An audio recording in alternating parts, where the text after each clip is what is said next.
इस दुनिया में ज़िंदगी गुजारने के लिए हर इंसान और हैवान चरिंद परिंद का अलग अलग तरीका है।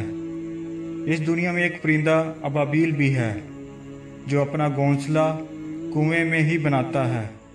उसके पास अपने बच्चों को उड़ाने की अमली तरबियत देने के लिए ना तो कोई स्पेस या सहूलत दस्तयाब होती है और ना ही वो कच्ची तरबियत के साथ बच्चों को उड़ने का कह सकती है, क्योंकि पहली उड़ान में नाकामी का मतलब पानी की दर्दनाक मौत है।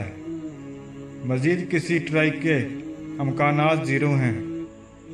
आज तक अगर किसी ने अबाबील के किसी मरे हुए बच्चे को कुएं में देखा है तो बता दे। अबाबील बच्चों के हिस्से की तरबियत भी अपनी ज़ात पर करती है।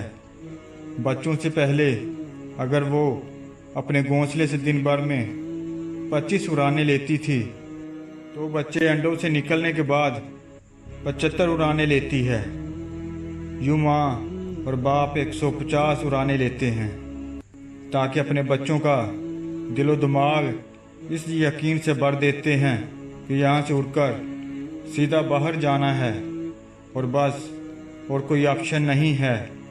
एक दिन आता है कि बच्चा हाथ से निकले हुए पत्थर की तरह घोंसले से निकलता है और सीधा जाकर कुएं की मंडेर पर बैठ जाता है।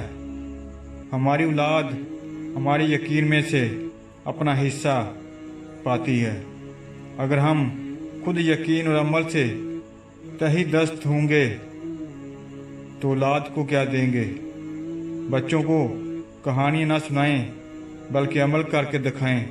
यकीन करें वो जितना आप पर इत्मीनान करते हैं दुनिया के किसी किताबी हीरो पे नहीं करते।